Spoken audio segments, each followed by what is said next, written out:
Bueno, muchísimas gracias. Después de nuestra fiesta, entonces nos toca aterrizar en la realidad del país. Y para el foro nos pareció importante poder compartir qué creemos o qué se cree que va a pasar económicamente en el año 2015. Por eso hemos invitado hoy a dos personas estudiosísimas del tema, el doctor Miguel Medellín de Asobancaria, quien es el director de estudios económicos de Asobancaria, el doctor Alexander Riveros de Bancolombia, quien nos presentó, para los que estamos en Camacol, lo conocemos desde hace 9 años, nos viene presentando los estados económicos de lo que va a pasar en el país en el siguiente año y no se ha equivocado hasta el momento. Entonces, todo eso que nos cuenta es muy interesante. Nos pareció interesante convocarlos, traerlos acá, tener un diálogo, una parte más abierta, buscar, esto se ve muy formal, pero es buscar más bien con ustedes la oportunidad de que conversemos todos juntos y tengamos una perspectiva de lo que creemos que va a pasar en el país el año entrante y que nos ayuden a tomar decisiones que tenemos que tener como empresarios, como personas y como influyentes en la sociedad, porque definitivamente pues creo que todas las decisiones de todo lo que está pasando en este momento, toda la reforma tributaria, todos estos temas pues influyen necesariamente en las empresas, influyen en las personas y también van a influir pues mucho en la sociedad y en lo que hay y lo que va a pasar en este momento. Mientras ellos me concedieron unos 3 minutos para poder actualizar ciertas cosas o temas que hay dentro del foro. Tenemos resultados del encuentro de líderes, en el Consejo Directivo los compartimos, pero queríamos trasladárselos a ustedes. Económicamente nos produjo un margen de, aquí no hay utilidades porque es una entidad sin ánimo de lucro, ustedes lo saben, pero nos produce un margen positivo de 104 millones de pesos, pendiente por confirmar, pues números más o menos, que van ahorita llegando con facturas, con contabilización, con todo eso. Entonces, además de ser un excelente encuentro, también nos deja una plata que es un tema interesante y eso está bien. Gracias a ustedes, gracias al compromiso de ustedes, a la participación, gracias al tema de poder haber compartido y los patrocinios que también muchos de los miembros se hicieron presentes. De verdad que muchísimas gracias. Bajo el tema de los asistentes, 390 asistentes, 266 cupos pagos, 21 periodistas, 14 conferencistas, 89 invitados, 31 marcas patrocinadores. El resumen de lo que tuvimos. Ahora los resultados de satisfacción. Entre bueno y excelente, los resultados: Jos Polman, 90%, Carlos Raúl Yepes, 96.87%, Silvia Escobar, 69.8%, casi 70%, Jorge Esteban Giraldo, 91.67%, el panel de nuevas tendencias en management, 71.85%, Laura Camacho, 87.5%, Sandra Quintero, 75%. Como ustedes se dan cuenta, fueron unos resultados exitosísimos de nuestros conferencistas, realmente todos muy buenos, todos contribuyeron, esperamos a nuestro crecimiento, a la gente que asistió y sobre todo se posicionó muchísimo en el encuentro dentro de toda la gente y dentro de toda la sociedad. Realmente Bogotá, Colombia ya nos está mirando con unos ojos muy distintos, muy interesantes al respecto sobre esto. Sobre las experiencias. Conocer las experiencias de los líderes que tejen el futuro de nuestro país ha contribuido a mi crecimiento personal, empresarial y ciudadano, 94.8%. Estoy satisfecho con la inversión de tiempo y dinero que hice en este evento, 94.8%. Me interesa asistir a la próxima versión del encuentro de líderes para líderes, 98.96%. Estos resultados nos llevaron a que en la mesa que manejamos el encuentro de líderes, que se ha pensado en un momento determinado volverlo bianual, decidamos y se haya tomado la decisión de continuar más bien anualmente, de no perder el impulso, de aprovechar el calor, la efervescencia y los temas que van funcionando, y el 30 de septiembre ya está planillada la fecha, no semana de receso, la hicimos con suficiente anticipación para que no los quisiera con semana de receso, tener el siguiente encuentro de líderes para el próximo año que viene. Tenemos la presentación de nuevos líderes que integran nuestra comunidad, el doctor Jorge Arenas, gerente general de NCR, no sé si Jorge vino. y el doctor Shlomo Abbas, muy conocido dentro del foro. Shlomo, por favor, te agradecería. Bienvenido.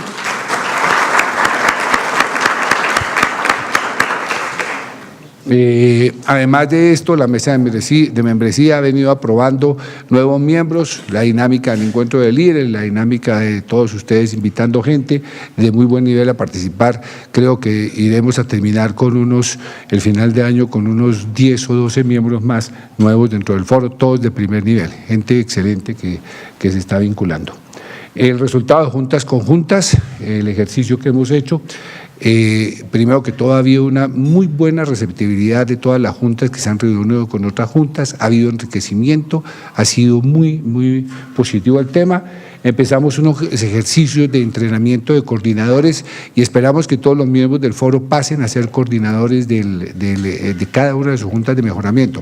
Acuérdense que ser coordinador es también participar en el gobierno corporativo del foro, que es tan importante, es estar sentados en el consejo directivo. Y obviamente queremos que estamos haciendo ejercicios de coordinación. También hemos planteado que cada 6 meses haya un ejercicio en que van los coordinadores.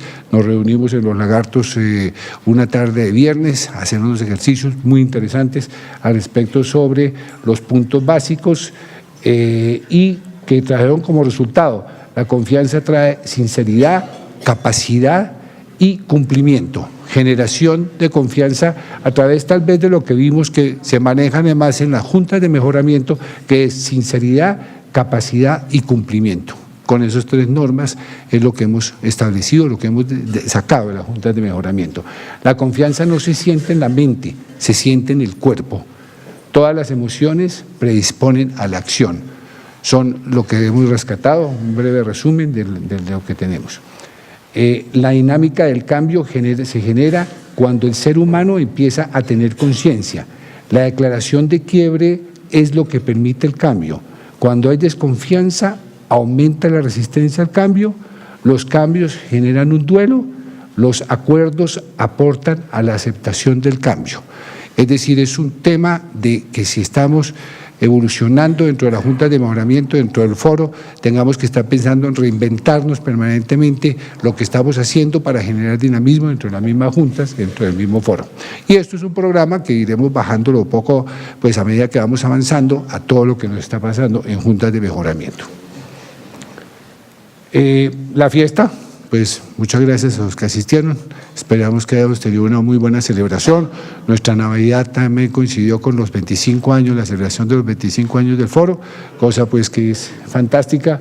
Hubo una muy buena participación, el cóctel que tuvimos, la interacción, la integración que hubo con todo el mundo, de verdad 1000 gracias, y creo que esta que va a ser nuestra última reunión de este año plenaria, pues desearles una feliz Navidad, un exitoso año entrante, bastante bueno, que tengamos de verdad mucha cercanía. Ortica, además con esos fabulosas ideas que nos van a dar nuestros conferencistas, tendremos un año próximo fantástico.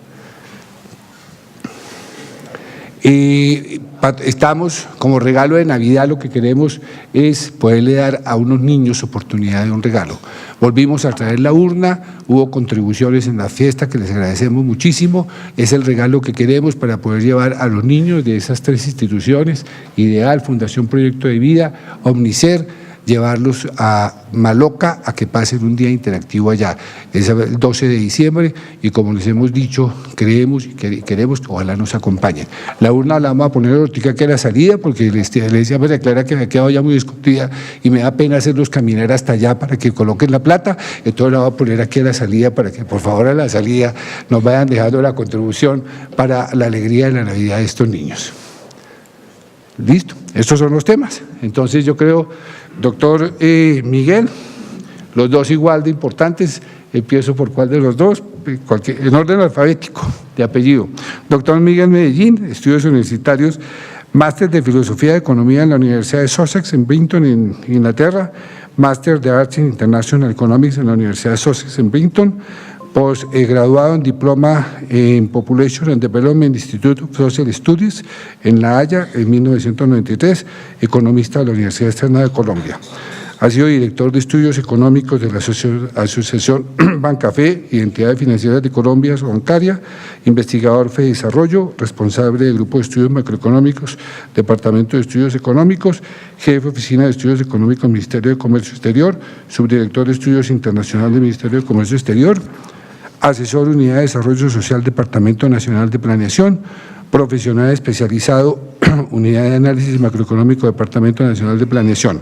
Experiencia docente, profesor de Introducción a la Economía de la Universidad Jorge Tadeo Lozano, profesor de Macroeconomía de la Javeriana, profesor de Teoría de Crecimiento Económico de la Facultad de Economía del Externado, profesor de Macroeconomía y Teoría Económica de la Universidad Externado, de Macroeconomía también de la Universidad Externado y seminarios internacionales.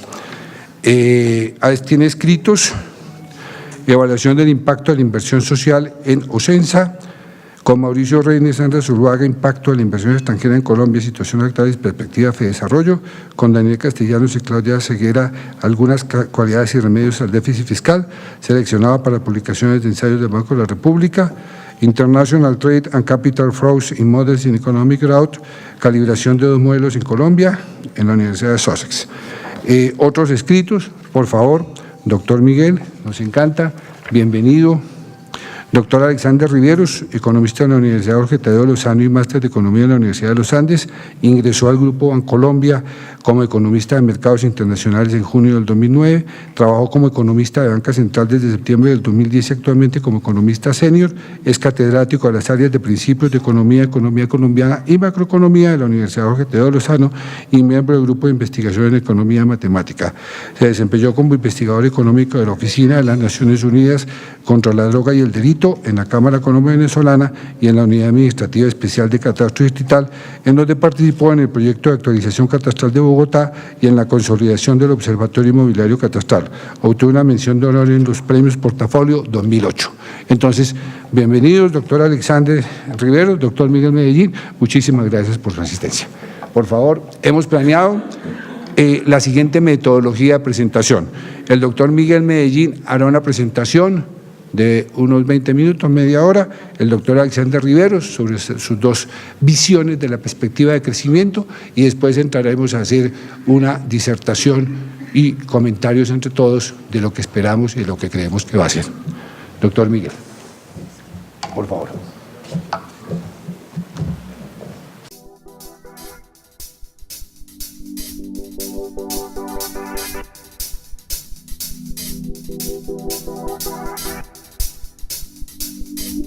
Buenos días. Quiero agradecer la amable invitación del doctor Carlos y la presencia de todos ustedes.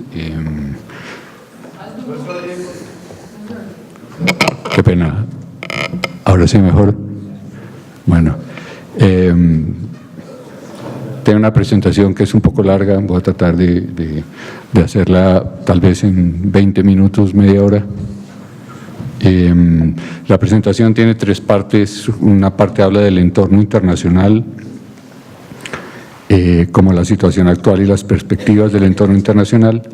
La segunda parte habla del entorno macroeconómico doméstico y la tercera parte habla un poco del entorno financiero doméstico con énfasis en la situación de la banca, que es el sector al cual pertenezco.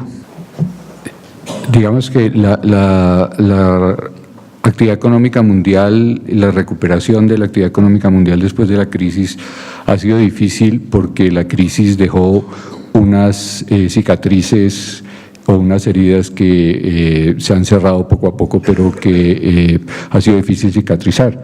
La primera de ellas es que tanto el sector público como el sector privado de los países que fueron más afectados por la crisis, los países industrializados más grandes, las economías más desarrolladas, están muy endeudados. Eso les da poca capacidad de gasto hacia el futuro y entonces por esa razón la demanda agregada en esos países no ha podido alar como antes de la crisis el crecimiento del producto. Esta diapositiva pretende ilustrar esa situación con la deuda pública y la deuda privada de los hogares, la deuda pública de los gobiernos en las economías más grandes que son Reino Unido, la zona euro, Japón y los Estados Unidos. La situación de la deuda pública, que es la gráfica más grande que está a la izquierda de ustedes, muestra que en los siguientes años la deuda pública apenas comenzará a estabilizarse, de modo que probablemente la capacidad de gasto de los gobiernos y la financiación de los gobiernos en esas economías será difícil, y entonces los gobiernos no estarán en capacidad de hacer una política mucho más expansiva de la que ya han hecho. Y al sector privado le ha pasado más o menos lo mismo a los hogares, pero los hogares se han ido desendeudando, sobre todo en los Estados Unidos y en el Reino Unido, y muchísimo menos en la zona euro y en Japón.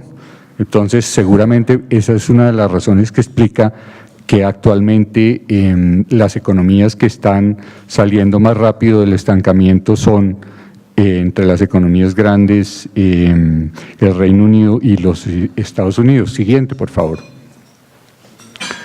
La baja inflación que tienen las economías grandes después de la crisis ha hecho difícil que en términos reales, que es una cosa que sucede después de las crisis, cuando sube la inflación, las deudas en términos reales disminuyen. En este caso, la baja inflación ha hecho que ese proceso de disminuir la deuda y recuperar la capacidad de gasto de los agentes endeudados en términos reales no haya sido tan fácil como en otras oportunidades anteriores. Siguiente, por favor. El alto desempleo tampoco ha permitido que los hogares tengan unos mayores ingresos con base en los cuales gastar más, y por esa razón los hogares tampoco han podido contribuir como antes de la crisis a la expansión de la demanda en esas economías. Siguiente, por favor. Otra cosa que pasó y que pasa generalmente cuando las crisis son muy profundas y las recesiones muy pronunciadas es que la capacidad de crecimiento de las economías se avería porque la inversión pierde dinamismo y la generación de empleo también. Entonces la acumulación de capital y de trabajo es menos dinámica que antes de las crisis, y el crecimiento potencial, que es la capacidad que tienen las economías de expandirse en el mediano plazo, se resiente. Por esa razón, las economías van a crecer menos en el periodo de poscrisis, y eso lo estamos viendo tanto en Japón, en el Reino Unido, como en la zona euro y en los Estados Unidos. Siguiente, por favor. Entonces, por esas razones, el autoendeudamiento, el alto desempleo, la baja inflación y el resentimiento de la capacidad de crecimiento de las economías es que la recuperación mundial ha sido tan lenta. Aquí están las perspectivas de crecimiento de la economía mundial, tanto de las que proyecta la OECD como las que proyecta el Fondo Monetario Internacional, y lo que se puede ver es que las economías no han recuperado las tasas de crecimiento que tenían antes de la crisis, ni la economía mundial tampoco, y que los países emergentes se están desacelerando, y que las brechas del producto, que es la diferencia entre el producto que pueden alcanzar las economías cuando utilizan plenamente sus factores y el producto corriente que alcanzan en cada periodo, va a permanecer amplia en las economías grandes. Por eso el crecimiento mundial es lento, y la recuperación es no solamente lenta, sino frágil, porque las economías todavía tienen que sanearse del daño que tuvieron durante la crisis financiera internacional.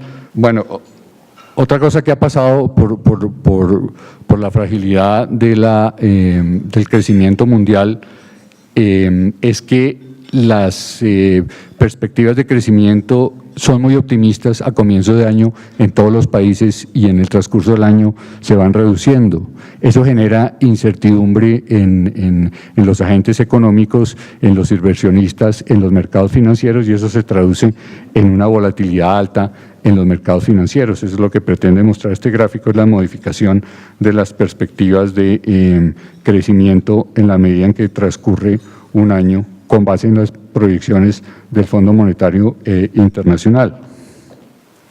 Siguiente, por favor. Estas son las perspectivas que hay de crecimiento de la economía americana según la Reserva Federal, y en este caso la Reserva Federal está proyectando una recuperación de el crecimiento en los Estados Unidos alrededor de su producto potencial en la proyección más bajita, que es alrededor de 2%, y un poco más arriba en la proyección más optimista, pero en todo caso las dos proyecciones son relativamente optimistas, por lo cual uno esperaría que el tránsito a la normalidad de la postura monetaria en esas economías pues continúe el curso que ya tiene, con unos incrementos de tasa de interés que comenzarán seguramente en la segunda mitad del año entrante o un poco antes si la situación mejora. Eso se va a facilitar porque la inflación en Estados Unidos permanece controlada y el desempleo ha venido disminuyendo y se va seguramente a ubicar debajo de 6% el año entrante, lo cual es como la meta que ellos tienen de mediano plazo. Siguiente, por favor.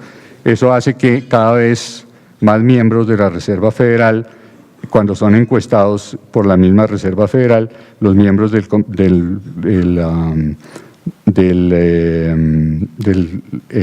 Comité de Operaciones de Mercado Abierto, cada vez más ellos se inclinan a comenzar a subir las tasas de interés el año entrante. Entonces, la mayor parte ya ven la tasa de interés del año entrante alrededor de un punto porcentual. Siguiente, por favor.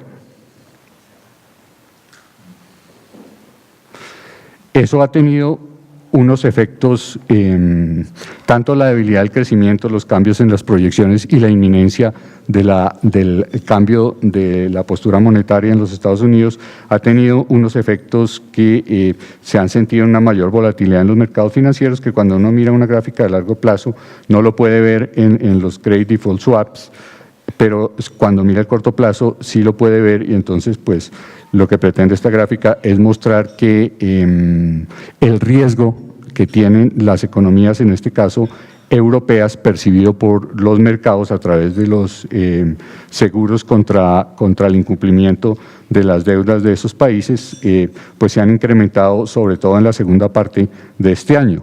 Siguiente, por favor. También esto se puede ver en el índice que mide la volatilidad de las bolsas, que también se ha incrementado en la segunda parte de este año. Siguiente, por favor. Esto es lo mismo, pero para las bolsas europeas. Siguiente, por favor. Lo mismo para la bolsa japonesa. Siguiente, por favor. Eso significa que los mercados perciben que hay mucho riesgo, tanto de comprar papeles como de invertir en la bolsa.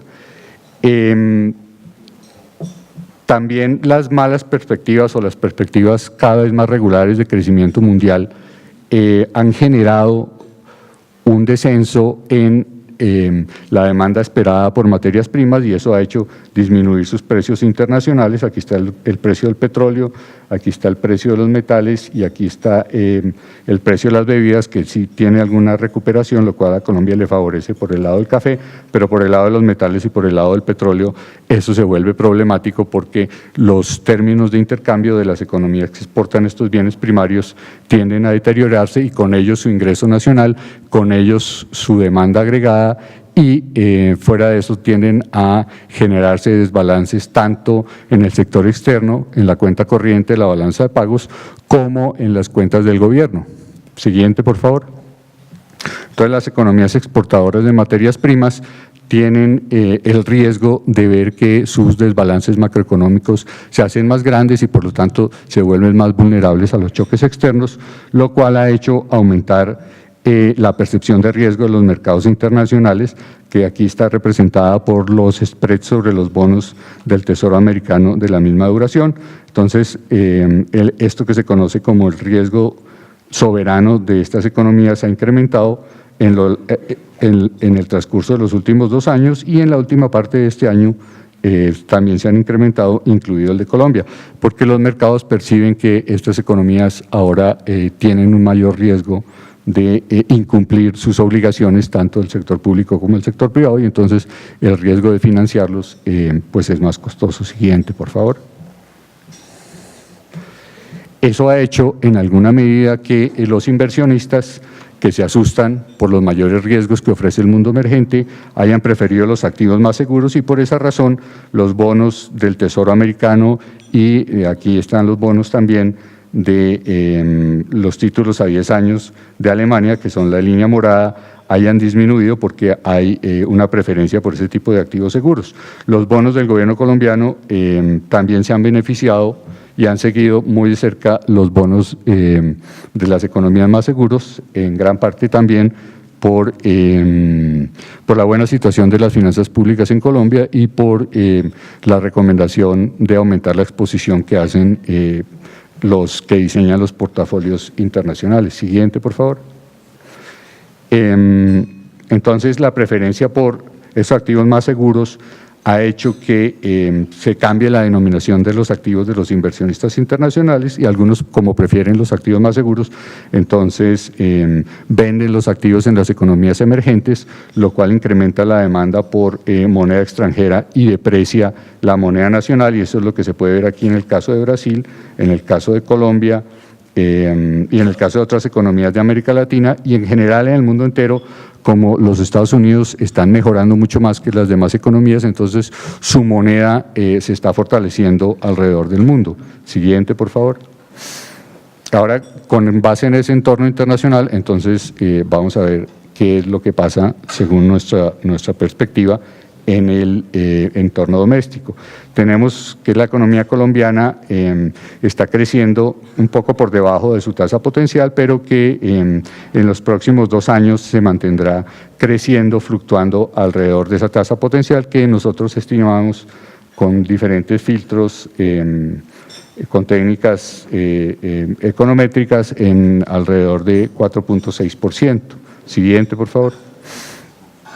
El crecimiento, aquí están los resultados del último trimestre, o mejor dicho, los resultados de todos los trimestres desde 1995, y lo que uno puede ver es que el crecimiento está sostenido por la demanda interna, sobre todo por la inversión y el consumo, y las exportaciones netas le están restando al crecimiento. Siguiente, por favor. Aquí está la perspectiva sectorial, entonces lo que uno no puede ver aquí es que se desaceleraron la industria y la agricultura en el último trimestre y que el crecimiento está sostenido por los bienes no transables, sobre todo por la construcción tanto de obras civiles, fundamentalmente en el último trimestre, de obras civiles y bastante menos de construcción de edificaciones. Siguiente, por favor. Estas son nuestras proyecciones de crecimiento por el lado de la demanda. Entonces, lo que vemos es que en los 2 años siguientes la inversión se va a desacelerar un poco, que el consumo va a seguir creciendo más o menos a la misma tasa, tanto el consumo de los hogares como el consumo del gobierno, y que la economía, como decía antes, va a estar fluctuando alrededor de su tasa potencial. Nosotros pensamos que este año el crecimiento de la economía colombiana va a ser de 4.8, el año entrante se va a desacelerar hacia 4.4, pero en 2016 va a repuntar hacia 4.9%, en todo caso cerca del crecimiento potencial, y el año entrante con una ligera desaceleración. Siguiente, por favor. Esto es por el lado de los sectores, entonces pensamos que el crecimiento va a estar sostenido todavía por la construcción en los próximos años, sobre todo en 2016, cuando se vea el impacto de la construcción de las carreteras del 4G. Siguiente, por favor. Estos son los pronósticos de la encuesta del Citi. Aquí está nuestro 4.8 para este año, que tiende a estar como en el promedio. Y estos son los de 2015, está nuestro 4.4, pero aquí en realidad no alcanzo a ver, está como en 4.5 más o menos, no alcanzo a ver exactamente. Entonces estamos como muy en el promedio. Siguiente, por favor. La inflación en el último mes o en los últimos meses ha tenido como una tendencia ascendente que ha estado liderada sobre todo por un choque de oferta en alimentos y en regulados, pero pues esas son presiones transitorias, y en cambio la parte de la inflación que más responde a la demanda, que es la de bienes no transables, parece estar en una tendencia decreciente estabilizadora que la está llevando hacia el rango, hacia la meta del Banco de la República. Aquí están otros indicadores de inflación de demanda que muestran que la inflación, por lo menos la parte que depende de la demanda, está bajo control. Siguiente, por favor. Las expectativas de inflación, que son estos gráficos de acá, parecen estar dentro del corredor del Banco de la República. En otras palabras, las expectativas de inflación están, como diría el Banco de la República, ancladas. Siguiente, por favor. Por esa razón, lo que estamos proyectando en inflación para este año es un incremento hacia el final del año a 3,5, una estabilización el año entrante y que se sigue cumpliendo la meta en 2016. Aquí están las proyecciones de inflación en la encuesta del Citi para 2014, tenemos 3,5 y aquí al final está el promedio y la mediana también en 3,5. Siguiente, por favor.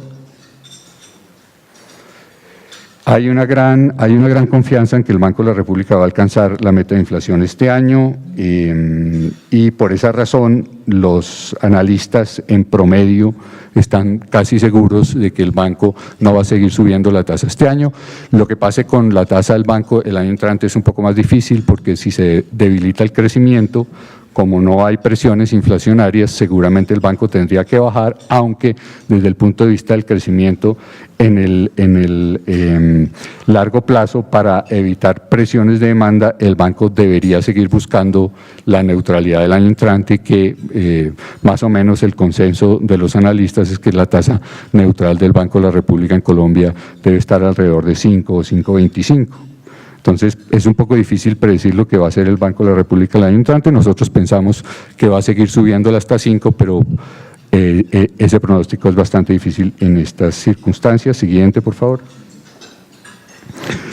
Y toda esa dinámica de actividad económica de los años anteriores, más las reformas del mercado laboral, han permitido que el desempleo en Colombia haya descendido mucho durante los 2 últimos años, y nosotros pensamos que como el crecimiento se va a sostener alrededor del potencial, el desempleo va a seguir disminuyendo hacia 7,8% el año entrante y este año vamos a terminar alrededor de 8%. Las estimaciones que tenemos de tasa de desempleo natural, que es cuando la economía alcanza el pleno empleo, ya están alrededor, un poquito por encima de 9% las nuestras, pero en general los analistas están proyectando que las tasas de desempleo están alrededor del 9%, lo cual es una excelente noticia para una economía como esta que ha tenido durante tanto tiempo tasas de desempleo tan elevadas. Siguiente, por favor. La mayor parte de la generación de empleo durante los 2 últimos años ha sido de empleo formal. Por esa razón, la composición del empleo muestra una clara tendencia a privilegiar el empleo formal sobre el informal, que ya el empleo formal es dentro de los ocupados, los trabajadores formales ya están por encima de los informales. Siguiente, por favor. Aquí hay el primer lunar que yo veo en el crecimiento de Colombia y en las perspectivas económicas, y es que como la demanda interna ha crecido sustancialmente por encima del producto durante los 2 últimos años, ha habido una tendencia a que se profundice el desbalance externo, que aquí está representado por las exportaciones netas. Siguiente, por favor.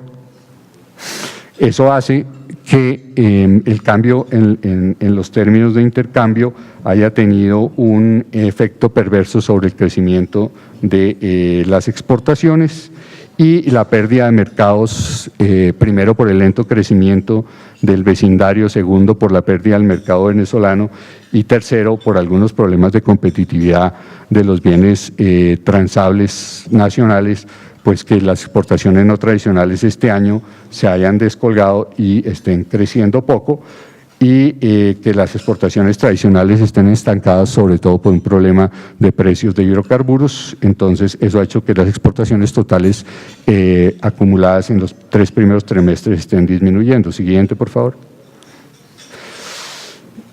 Aquí se puede ver que es un problema de precios tanto en el caso de las exportaciones de petróleo como en el caso de las exportaciones de ferroníquel y de carbón. Siguiente, por favor. Por el lado de las importaciones, lo que vemos es que las importaciones están creciendo por encima de las exportaciones, razón por la cual la balanza comercial se ha deteriorado y está contribuyendo a profundizar el desbalance en la cuenta corriente. La buena noticia es que una parte de esas importaciones son combustibles y esto se debe al cierre de la refinería de Cartagena, de manera que cuando se reabra el año entrante la refinería de Cartagena, parte de estas importaciones y parte del desbalance comercial se va a corregir. Siguiente, por favor. Aquí está el deterioro de la balanza comercial, que de tener un superávit el año pasado de 2.000 millones, hemos pasado a un déficit en los primeros 9 meses de 2.000 millones. Siguiente, por favor. Eso ha tendido a profundizar el déficit en la cuenta corriente, que ha estado financiado con un superávit en la cuenta de capital. Lo preocupante por el lado de la cuenta de capital es que la inversión de portafolio ha ganado protagonismo durante los 2 últimos años, y eso es preocupante en el caso en que se pierda la confianza de los inversionistas internacionales, porque puede implicar una falta de financiación si esos capitales que están en los mercados financieros colombianos abandonan el país, y eso puede implicar que hay que recortar la demanda interna para que el desbalance externo se vuelva compatible con la financiación, lo cual tendría un efecto adverso indeseable sobre el crecimiento de la economía. Siguiente, por favor. Aquí está nuestra proyección de la cuenta corriente. Entonces, la cuenta corriente este año, como muestra la evolución, va a estar alrededor de 4.4% del Producto Interno Bruto, y con una ligera corrección el año entrante, debida sobre todo a la depreciación de la tasa de cambio, que altera la preferencia por bienes extranjeros en favor de los bienes nacionales, y además por lo que decía que pues cuando entre en operación otra vez la refinería de Cartagena se va a tener que importar menos combustible. Siguiente, por favor. La buena noticia, me parece a mí, es que durante el periodo de alto crecimiento y de términos de intercambio muy favorables, el Banco de la República acumuló muchas reservas internacionales, y en este momento el saldo de reservas internacionales está muy cerca del óptimo para atender una parada súbita o una fuga de capital dentro del 5% más grave que ha tenido la economía colombiana. Fuera de eso, pues el Banco de la República y el Ministerio de Hacienda han renovado el acceso a la línea de crédito flexible del Fondo Monetario, que le da, si mal no recuerdo, como otros 6.000 millones de dólares adicionales de disponibilidad inmediata para Colombia, con lo cual, en caso necesario, se puede morigerar el ajuste cambiario. En otras palabras, se puede disminuir la velocidad del tránsito hacia una tasa de cambio más elevada que no tenga efectos inflacionarios indeseables ni que tenga efectos adversos sobre los agentes endeudados en moneda extranjera. Siguiente, por favor. Otra cosa buena que ha ocurrido en la economía colombiana en los últimos años es la estabilización de las cuentas públicas. La deuda pública ha disminuido, tanto la de el gobierno central como la del sector público no financiero. Esta es la del gobierno central, esta es la del sector público no financiero. Estas son las proyecciones que hay en el marco fiscal de mediano plazo.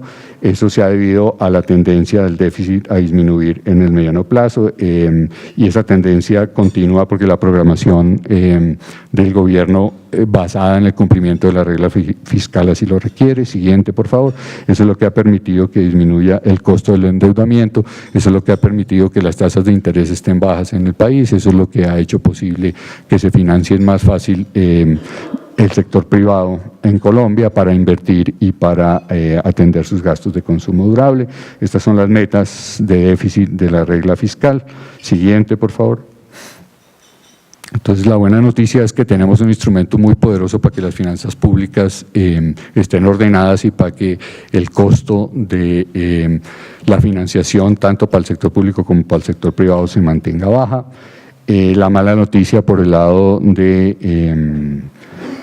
la pérdida de la renta petrolera es que está generando un faltante de ingresos de unos 5 billones de pesos. El otro problema que tiene en este momento los ingresos del gobierno es la desaparición del impuesto al patrimonio y la disminución del GMF, que como se disminuiría 2 puntos, pues va a generar unos ingresos que son la mitad de los que generó el año pasado. Eso le está generando un faltante al gobierno de 12.5 billones, que es lo que dio origen a la ley de financiamiento o a la idea de ley de financiamiento que se convirtió en una reforma tributaria. Siguiente, por favor. Eso se debe a que los precios del petróleo fueron proyectados muy por encima de lo que está ocurriendo en el mercado y de lo que esperan los mercados de futuros. Entonces aquí se está originando por el lado de los precios una menor renta petrolera y por el lado de las cantidades, también las cantidades que se proyectaron en el marco fiscal de mediano plazo son menores de las que se están produciendo en el momento. Entonces ahí es donde está el origen de la disminución de la renta petrolera. Siguiente, por favor. Y esta es la propuesta de reforma tributaria original del gobierno. No sé muy bien lo que pasó ayer todavía, pero pues el gobierno tiene un faltante de alrededor de 13 billones para los años de aquí a 2018, que equivale a 1.5% del Producto Interno Bruto, más o menos, y que pretende recaudar con base en el impuesto al patrimonio para las personas jurídicas, el impuesto a la riqueza o al patrimonio de los hogares, la sobretasa del CRE y una eliminación de 2 puntos del IVA que nos duele a nosotros muchísimo, la prolongación del GMF, que es un atentado en contra de la bancarización en Colombia. Siguiente, por favor.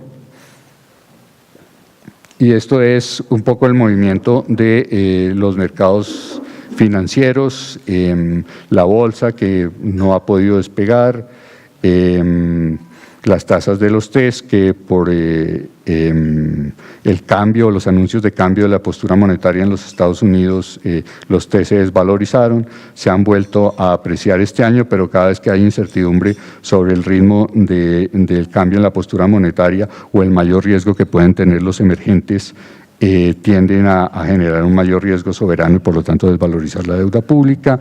Había durante mucho tiempo un crecimiento muy pronunciado en los precios de la vivienda. Eso se ha empezado a moderar este año con los últimos datos que hay, que están más o menos como a julio o agosto. Se está moderando ese crecimiento exuberante en los precios de la vivienda, lo cual es una excelente noticia. Otra cosa buena que ha tenido el crecimiento de los precios de la vivienda o el auge del sector de la vivienda es que no está muy apalancado, es decir, que no compromete mucho al sector financiero. Entonces, en el caso de que haya un desarrollo adverso de lo que muchos han llamado una burbuja en el sector inmobiliario, pues no va a tener consecuencias sistémicas sobre el sistema financiero. La tasa de cambio también se ha ajustado ligeramente. Siguiente, por favor. Estos son los pronósticos de tasa de cambio de la encuesta del Citi para final de año. Va a estar como alrededor de 2.100 según el promedio de los analistas. Nosotros pensamos que va a estar como en 2.130 a final del año y el año entrante nosotros estamos proyectando como alrededor de 2.200, un poco en línea con lo que piensa el consenso de los analistas. Siguiente, por favor. Sobre el entorno financiero, siguiente, por favor. Lo que quisiera decir es que afortunadamente el crecimiento de la cartera en términos reales o del crédito en términos reales del sistema financiero colombiano ha pasado de tasas de alrededor del 25% 2 o 3 años antes a tasas de alrededor del 10% que son mucho más sostenibles. Siguiente, por favor. Nosotros proyectamos que esas tasas se van a mantener este año y que el año entrante se van a acelerar ligeramente.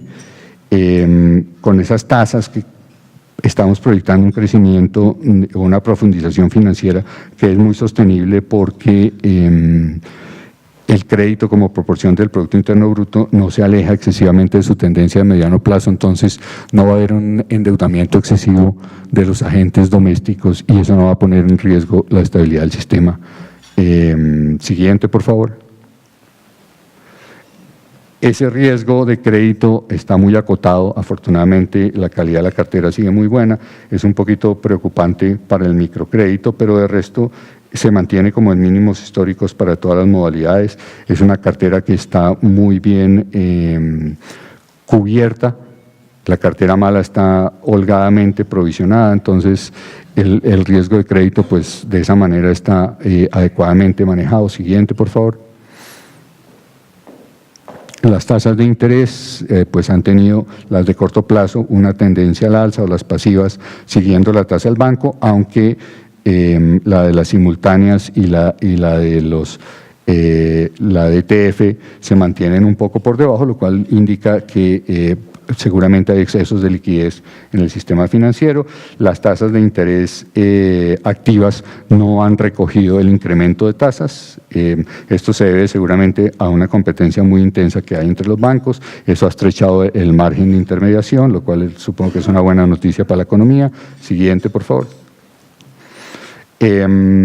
La solvencia de los bancos es muy buena, está muy por encima de lo que exige el regulador. Este deterioro es por una mejora en la calidad del capital que obligó a recomponer el capital de los bancos y por esa razón se deterioró la solvencia. Pero como se puede ver aquí en este lado patrimonial, el patrimonio desde hace 2 o 3 años crece sistemáticamente por encima de los activos y los pasivos, lo cual permite tener una banca muy sólida. Siguiente, por favor. La competencia se ha encargado de ir disminuyendo la rentabilidad del sistema financiero, la competencia también se ha encargado de mejorar la eficiencia de los bancos. Siguiente, por favor. Y esto es un indicador de alerta de crisis bancaria que nosotros miramos permanentemente y pues indica que el peligro de tener una crisis bancaria en el mediano plazo en Colombia es mínimo.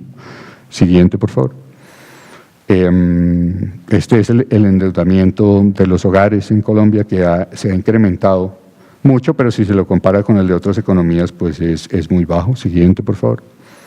Entonces, las conclusiones de esta presentación son que la actividad económica mundial se afirma lentamente por los legados de la crisis, que existe un sesgo a la baja del crecimiento en las economías avanzadas, sobre todo en la zona de euro y Japón, y en otras economías emergentes como China, Rusia y Brasil, y eso genera volatilidad en los mercados internacionales. El entorno externo se torna menos favorable para las economías emergentes por el deterioro de los términos de intercambio y el impacto que podrá tener en el entorno financiero internacional o en el costo de la financiación internacional la normalización de la política monetaria en los Estados Unidos. El crecimiento se desacelera en Colombia, pero puede fluctuar alrededor de su tasa potencial si se toman las medidas adecuadas de política. La desmejora en los términos de intercambio tiende a generar desbalances macroeconómicos más profundos en la economía colombiana, sobre todo el externo y el fiscal. Sin embargo, en nuestra opinión, las autoridades cuentan con un marco institucional para diseñar la política económica que es adecuado y con unos instrumentos de política que son muy eficaces para mantener esos desbalances en unas proporciones que la economía pueda financiar. La reforma tributaria tiene el buen efecto de que ayuda a mantener equilibradas las finanzas públicas de acuerdo con lo que ordena la regla fiscal y la programación financiera del gobierno, pero tiene el indeseable efecto de que perjudica la capacidad de crecimiento de la economía en el largo plazo porque perjudica la inversión, desestimula la inversión, está demasiado recargada en las empresas, la tributación en Colombia está muy recargada en las empresas, hay estimaciones del Banco Mundial que dicen que una empresa mediana en Colombia paga en promedio 76% de sus utilidades cuando se suman todos los impuestos, los regionales, los locales, el impuesto de renta, el GMF, todos los impuestos en Colombia. Eso es exagerado, eso desestimula la inversión, eso se tira la competitividad de la economía. Y finalmente, para terminar, me parece que es bueno resaltar que el sistema financiero y la banca colombiana están muy sólidos, están preparados para afrontar una desaceleración de la economía, están preparados para afrontar un choque externo, como demostraron en la crisis financiera internacional. Muchas gracias.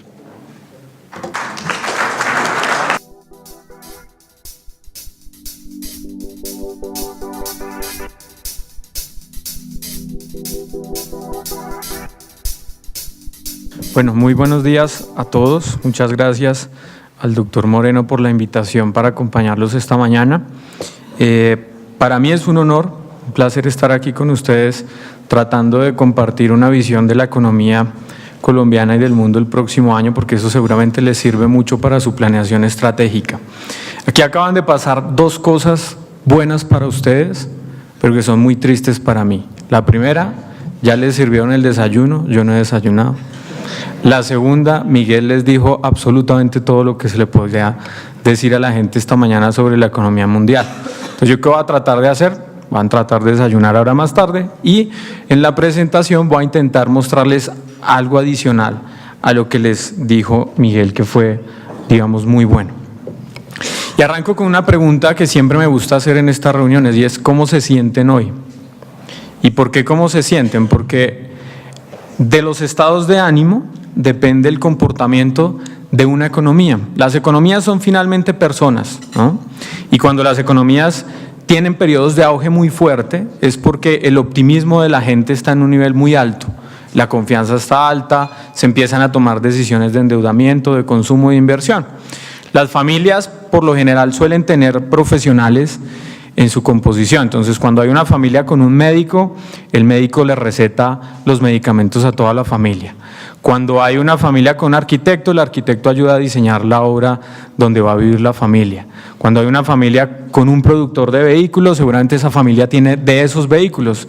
Y yo, pues como economista y profesor de macroeconomía, ¿qué le podía aportar a mi familia? Llevo 6 años enseñando macroeconomía y dije, algo tengo que darle a mi familia. Entonces empecé a mirar el estado de ánimo de mi futura esposa para tratar de entender el comportamiento de una economía. Y encontré que a veces se levantaba de muy buen genio, entonces decía vamos a comprar, y a veces se levantaba muy triste o muy brava y decía hoy no quiero nada. Y empecé a ver que así funciona un país. Estados de ánimo iguales a ciclos económicos. Por eso les pregunto a ustedes cómo se sienten hoy. ¿Cuáles son esos estados de ánimos a lo largo del ciclo económico? Uno arranca una fase de expansión en una economía con optimismo, con emoción, con euforia. Ahí en la euforia uno toma las decisiones más riesgosas de la vida, casarse. Ahí uno tiene muchos amigos. Pero como lo bueno no dura siempre, empieza la desaceleración, arrancamos con ansiedad, negación, temor. Seguramente muchos de nosotros estamos acá en ansiedad y negación, ansiosos por lo que vaya a pasar con la reforma tributaria, por lo que está pasando con los precios del petróleo, con lo que pueda ocurrir el próximo año. Viene una fase de temor, desesperación, pánico, capitulación, abatimiento. Ahí uno dice, esto no es para mí, me divorcio. O esto no es para mí, dejo de invertir en el mercado accionario o cambio de sector económico y busco otra cosa. Pero ese punto es donde se encuentran las mayores oportunidades en un mercado financiero y en cualquier sector de la actividad real, porque arranca un nuevo proceso de esperanza, alivio y optimismo. La vida son ciclos. Esa debería ser la principal conclusión de esta presentación. La vida siempre es de ciclos. Si hoy estamos con negación, temor, mañana, pasado mañana estaremos con una fase de optimismo. Por eso vamos a arrancar hablando del entorno internacional, luego de la economía colombiana y termino con el análisis de qué va a pasar con Colombia si los precios del petróleo siguen para abajo. En el entorno internacional voy a tratar de ser menos detallado de lo que hizo Miguel, porque ya les dijo absolutamente todo, pero les voy a decir unas cositas distintas y me voy a saltar unas cosas para no repetirlas y no aburrirlos. Este es el crecimiento económico de los principales socios comerciales del país. Cuando uno va a vender, ustedes más que nadie lo saben, necesitamos no solamente ser competitivos nosotros, sino que nuestros clientes tengan capacidad de compra y capacidad de pago y que generen demanda. Si Colombia tiene unos socios comerciales cuyo crecimiento económico se ha venido desacelerando, pues sus exportaciones se han estado disminuyendo y hoy en día incluso están cayendo en lo que va de este año. La expectativa, según el Fondo Monetario Internacional, es que ese crecimiento económico de los socios comerciales del país, Estados Unidos, Europa, América Latina y otros en Asia e India, pueda recuperarse ese crecimiento y jalone algo las exportaciones de Colombia el próximo año. Perspectiva relativamente positiva en el sector exportador colombiano, pero hay algunos matices importantes. Aquí está el crecimiento del PIB global, las mismas cifras del Fondo Monetario Internacional que ya nos mostraron. Simplemente les mostraría algo. Cuando uno tiene un carro y su velocidad potencial son 120 kilómetros por hora y uno empieza a llevarlo más de 120 a 200, el carro se va a recalentar. Lo mismo pasa con una economía. Si la economía colombiana tiene un crecimiento potencial, como dijo Miguel, del 4.6% y empieza a crecer al 6, al 7%, se va a recalentar. Empieza uno a ver en los anuncios de prensa, precios de los activos están desbordados, hay burbuja hipotecaria, cosas de ese estilo. Contrario a ello, cuando la economía colombiana va por debajo de su velocidad potencial, cuando llevamos el carro no a 120 kilómetros, sino a 60, tenemos espacio de acelerar. En este momento la economía colombiana va creciendo muy cerca a su potencial, vamos a los 120 kilómetros por hora. ¿Qué está pasando con el mundo? En la economía global este año el crecimiento se estima en 3.3, eso es inferior al potencial que es 4.1.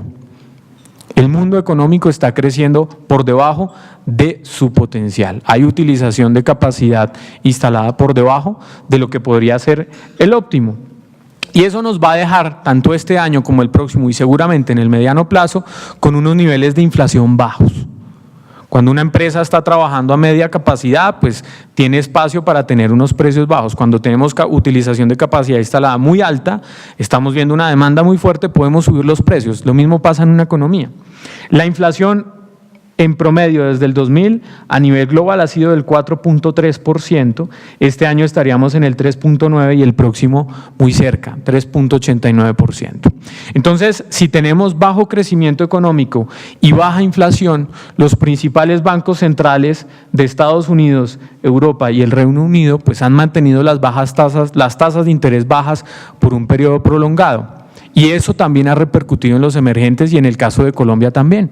Tasas de interés hoy en día que están por debajo de sus promedios históricos. Yo nunca había visto al Banco Central tener tasas de interés en 3%, lo vimos en el 2009-2010. Las tasas de interés de los créditos hipotecarios yo tampoco las había visto tan bajas.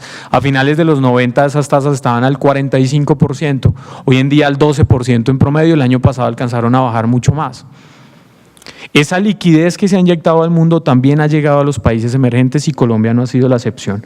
¿Qué se espera? Como lo dijo Miguel, que Estados Unidos pueda comenzar a subir sus tasas de interés, como lo muestra la línea amarilla, a partir del segundo semestre del próximo año.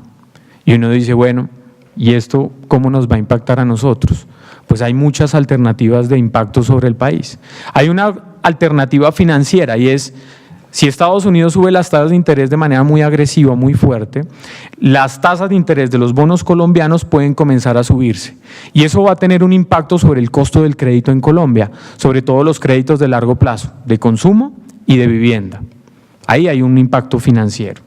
También puede haber un impacto de actividad de los flujos de capitales. Puede ser que algo de los flujos de portafolio que han llegado a Colombia se regresen y eso provoque una devaluación o depreciación del tipo de cambio adicional a lo que ya estamos viendo hoy en día. Pero hay un efecto positivo y es que si Estados Unidos va a subir tasas es porque su economía está más dinámica y eso puede jalonar las exportaciones de Colombia. Entonces uno dice, y si juntamos todas esas cosas, ¿cuál será el efecto sobre Colombia? ¿Será positivo o negativo? Yo tiendo a pensar que si el país se sigue preparando como lo ha hecho, acumulando reservas internacionales, con la flexibilidad del tipo de cambio, con la inflación controlada, con un sistema financiero responsable, ese efecto de la coyuntura del próximo año va a ser menos negativo de lo que pudiera haber sido a finales de los 90, que también nos golpearon fuerte. Por otro lado, Europa, tasas de interés bajas se prevé por lo menos hasta el 2017. Vamos a ver un euro muy barato. De aquí en adelante Europa empieza a hacer lo que Estados Unidos ya hizo para recuperar su economía durante 7 años, que es comprar activos a gran escala. Términos de intercambio de Colombia. Los términos de intercambio no son otra cosa que el precio de lo que exportamos dividido el precio de lo que importamos. ¿Qué exportamos nosotros? 54% en promedio es petróleo. ¿Qué importamos nosotros? 22% son combustibles en las importaciones. Entonces esa caída que ha tenido el precio del petróleo hace que los términos de intercambio de Colombia empiecen a ser menos favorables. Lo que le estamos vendiendo al mundo es más barato. En pocas palabras. Eso genera menores entradas de capitales al país o de dólares, también hay depreciación por ese motivo y las empresas colombianas se ven afectadas al exportar. La buena noticia es que esta depreciación del tipo de cambio es un amortiguador, un colchón.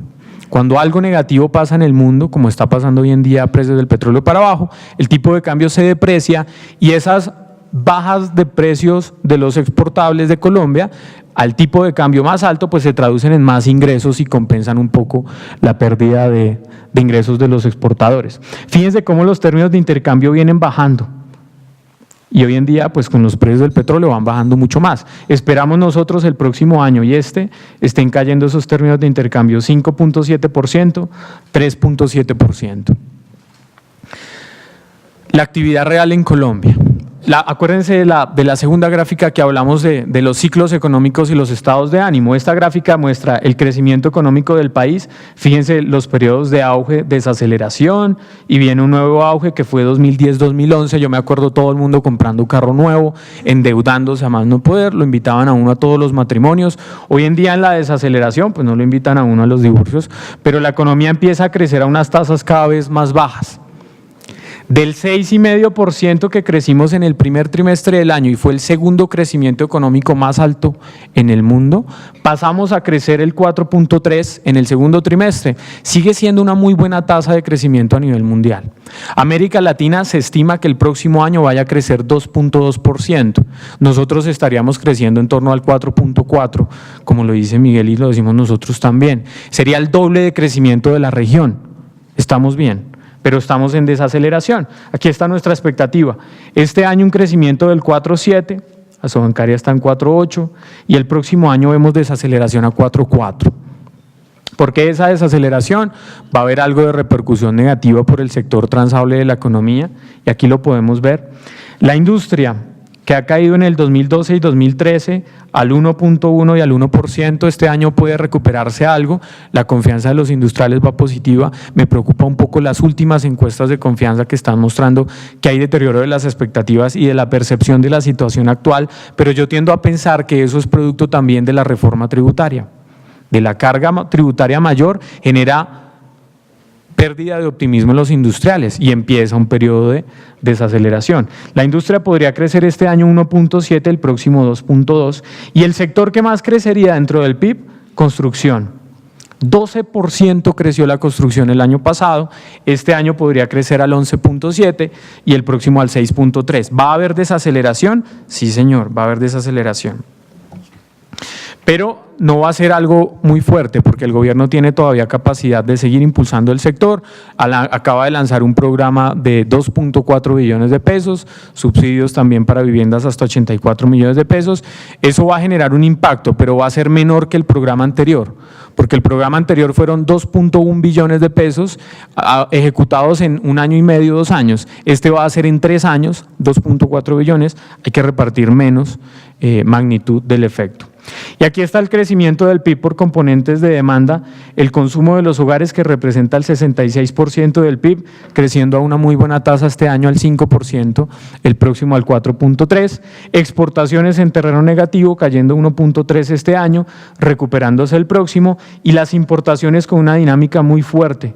Este año podrían crecer al 10.9% y el próximo desacelerándose. Entonces ustedes ven las cifras de la economía y después pueden verlas mucho más en detalle. El panorama es positivo, pero es desaceleración y eso está muy asociado al comportamiento que tenemos y a la percepción que tenemos hoy en día muchas personas de ansiedad de lo que pueda pasar en el país. Aquí Miguel también ya dijo, la tasa de desempleo puede seguirse reduciendo, mantenemos también esa perspectiva. ¿Qué está pasando con las tasas de interés? El Banco de la República es de los mejores bancos centrales a nivel mundial. Es muy juicioso, muy técnico. Cada vez que la economía se desacelera, ellos bajan la tasa de interés. Cuando ven que la economía crece muy cerca del potencial y la inflación lo permite, tienen su tasa de interés estable y cuando la economía se empieza a acelerar, suben la tasa de interés. Como arrancaron este año, a partir de abril, subiendo de a 25 puntos básicos cada mes la tasa de interés hasta llegar al 4.5%. Como la economía ya muestra luces de desaceleración, ellos empiezan a ver espacio para dejar las tasas de interés quietas. Nosotros creemos que incluso es muy probable que el próximo año bajen las tasas de interés por la desaceleración económica, no solamente local, sino los riesgos que se ven en el entorno internacional. Aquí están las proyecciones de cartera, tenemos la misma perspectiva de Asobancaria, unos números algo distintos, algo de aceleración el próximo año, pero simplemente les diría algo. que es muy importante para tener en cuenta. La deuda de los hogares hoy en día como porcentaje del PIB va casi en el 19%. Ese es el nivel más alto en la historia del país, por encima de lo que fue a finales de los 90 cuando tuvimos la crisis financiera hipotecaria. De la deuda de los hogares hoy en día el 30% es vivienda, 70% es consumo. Totalmente contrario a lo que fue en la crisis financiera de los 90, 60% vivienda, 40% consumo. El riesgo hoy en día está más en los créditos de consumo y son unos créditos que han venido alargándose en la vida media. Antes desembolsábamos créditos de consumo de vida media de 3, 4 años, hoy en día vamos en 5 años y medio. Entonces es un hogar pagando un vehículo a mucho más largo plazo. Que sea más riesgoso o menos riesgoso, hay posiciones encontradas, pero es una lucecita roja que se enciende y que hay que monitorearla siempre. El endeudamiento alto de los hogares, que hace más vulnerable pues, la situación financiera de los hogares. Aquí está la proyección del entorno de la balanza comercial. Nosotros creemos que este año las exportaciones van a caer 3%, jalonadas para abajo por petróleo cayendo al 3.4%. El próximo año se pueden recuperar al 2.7%. Estas son las exportaciones en dólares. Pero como también lo decía Miguel, déficit comercial este año casi 3.200 millones, el otro año 3.700 millones de dólares. Eso haría que el déficit en cuenta corriente se amplíe a 4,5% del PIB este año y al 4.3% el próximo. Aquí está, 4.5 y 4.3. La pregunta es, ¿cómo financiamos ese déficit en cuenta corriente? Entonces hay unos flujos de capitales que nos ayudan a financiar, que ingresan al país. Si Colombia sigue manteniendo los flujos de largo plazo de inversión extranjera directa superiores a los flujos de portafolio, tenemos una economía que es menos vulnerable a un choque externo. Porque en una salida de capitales, esos flujos que llegan de inversión extranjera directa no se van a ir tan rápido. Los que se van más rápido son los de portafolio, de corto plazo. Aquí está nuestra proyección de los flujos de inversión extranjera directa para 2014, disminuyendo casi 354 millones de dólares menos, pero sigue siendo un nivel muy alto. Acuérdense ustedes que en el 99 a Colombia llegaban 2.000 millones de dólares en inversión extranjera directa. Hoy en día llegan 8 veces más. Y eso pues ha estado asociado a la disminución del conflicto interno, de la inseguridad, de las condiciones de incentivo a la inversión extranjera directa. El tema es, ¿se va a seguir desacelerando esa inversión extranjera directa? Sí, señor. Y el potencial de crecimiento va a estar cada vez más pequeño, porque toda esa posibilidad de extracción de riqueza desde el 2000 para acá se ha hecho rápidamente, los flujos han crecido muy rápido. Colombia tiene una población de 47 millones de habitantes, la clase media viene creciendo, ya casi es el 26% del total, el ingreso viene aumentando, pero esas posibilidades de crecimiento de inversión extranjera directa se vienen reduciendo. Casi el 80% de los flujos de inversión están concentrados en el sector minero energético. Un menor precio del petróleo pues genera menores incentivos para invertir en ese sector y por eso vemos disminuyendo algo esos flujos. Si vienen menos dólares, tasa de cambio para arriba. Lo mismo en los flujos de portafolio. Este año el nivel más alto en esos flujos, 13.000 millones de dólares, es nuestra expectativa para todo el año. Eso ha estado explicado, no solamente porque en las últimas reformas que ha hecho el gobierno ha buscado flexibilizar la entrada de flujos de portafolio a la economía colombiana, generarles incentivos, disminuyéndole algo los impuestos, haciendo que el mercado de capitales colombiano sea mucho más balanceado entre agentes locales y agentes externos. Eso tiene sus beneficios y tiene sus desventajas, pero esos flujos podrían disminuir en el 2015, producto de esa política monetaria internacional de Estados Unidos el próximo año también. Aquí está nuestra proyección del tipo de cambio, la depreciación que viene experimentando el peso frente al dólar.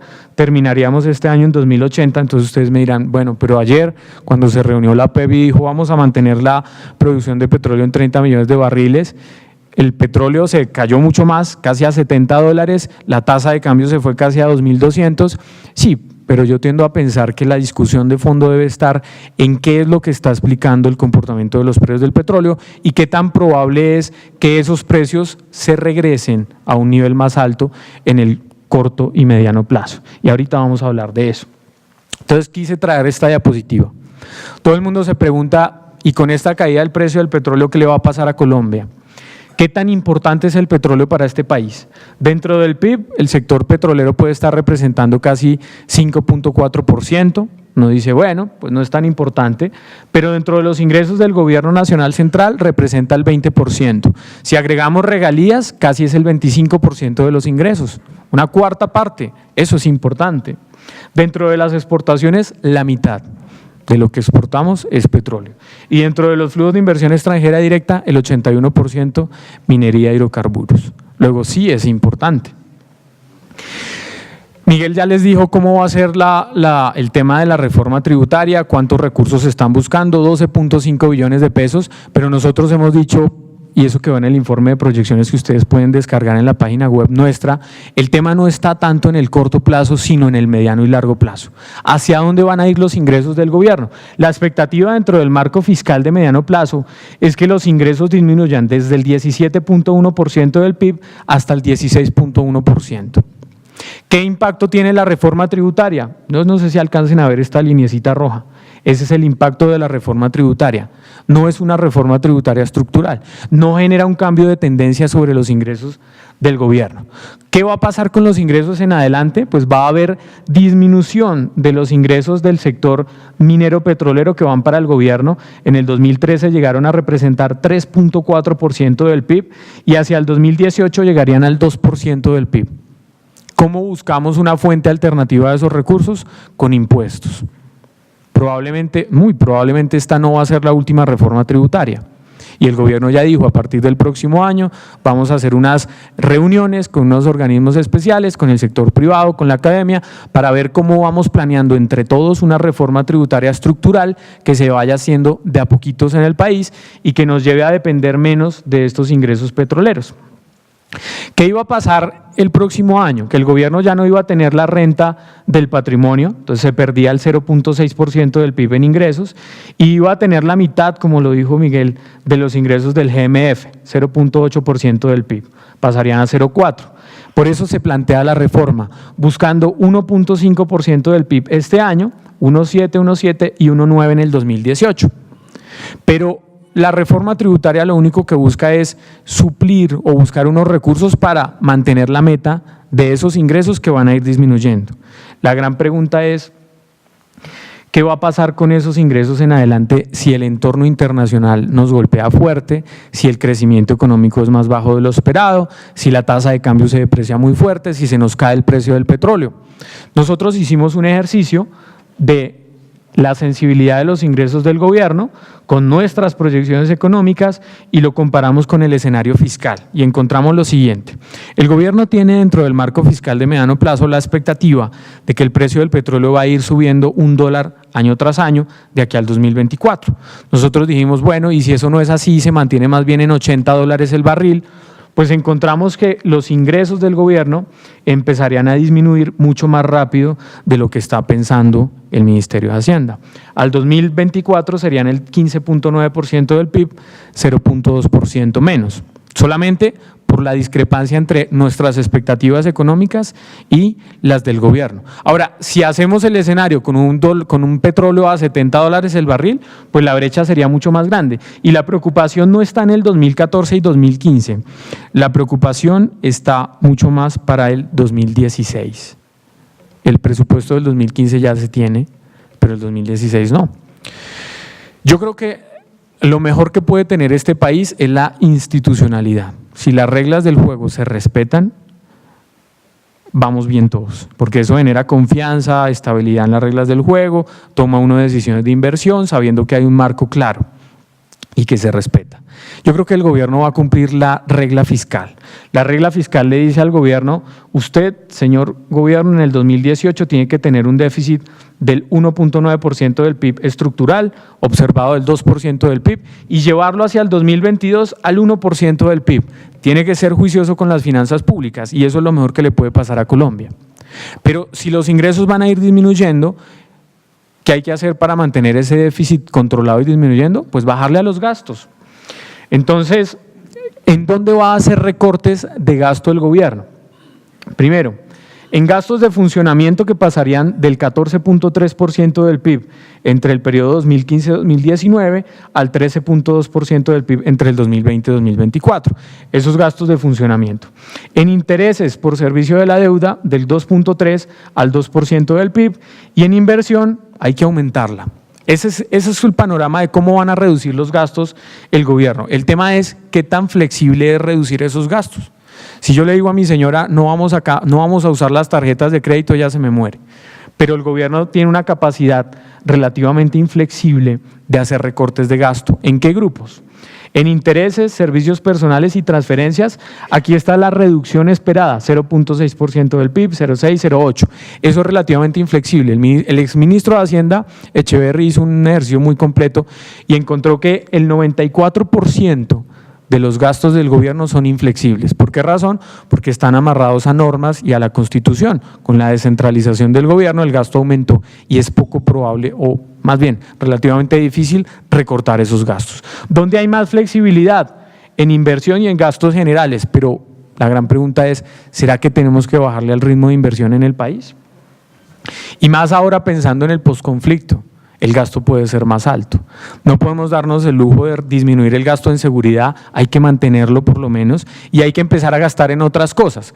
¿En qué otras cosas hay que gastar? Yo me puse a pensar en qué debería gastar el gobierno y me encontré un trabajo de F Desarrollo y me ahorraron la tarea de ponerme a pensar y encontré que se debe gastar en salud, atención a adultos mayores, en educación, en reparación a las víctimas y en desarrollo rural, y que ese gasto va a ir creciendo de un 1,5% del PIB en el 2015 a casi el 4,5% del PIB hacia el 2024. ¿Dónde se gastaría más? Donde más necesitamos, en educación, 1.8% del PIB.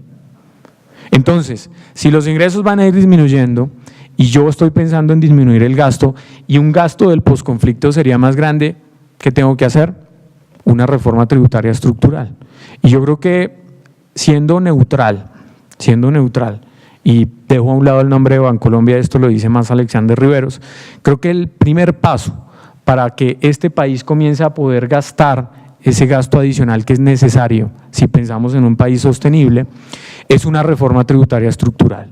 Y ese primer paso de decir, el otro año nos sentamos a pensar entre todos cómo lo vamos a hacer, me parece un inicio bueno. Y hay que creer en eso, y hay que trabajar todos del mismo lado. La educación es muy importante. ¿Por qué razón? Miren, en el 2010 el 40% de la población colombiana tenía acceso a la universidad. 40%. Nada. Hoy en día vamos en el 63%. Chile tiene un acceso del 84-87% a la educación terciaria. Y a mí siempre me han preguntado, ¿usted qué opina de los subsidios a las tasas de interés para comprar vivienda? Y yo digo que lo mejor era no subsidiar las tasas de interés, sino coger esa plática, gastarla en educación terciaria, que son personas que al cabo de 5 años van a tener unos ingresos más altos y van a poder acceder a vivienda sin necesidad de generar imperfecciones en el mercado hipotecario, porque es muy riesgoso generar distorsiones en el mercado inmobiliario de cualquier país. Es mejor hacer esa política integral de vivienda a través de la educación. Eso genera que el posconflicto sea sostenible en el tiempo y que la economía pueda crecer al 4.6 sin generar desviaciones muy fuertes. Entonces, ¿cómo queda el escenario de gasto del gobierno? El marco fiscal dice el gasto va a pasar del 19.5 al 17.1, lo vamos a ir reduciendo, pero si le sumamos ese gasto adicional que deberíamos hacer, pasaríamos del 19,5 al 21.8% del PIB. Entonces, pregúntense ustedes, ¿será que el gobierno gasta mucho? ¿21.8% del PIB es muy grande? ¿Qué creen ustedes?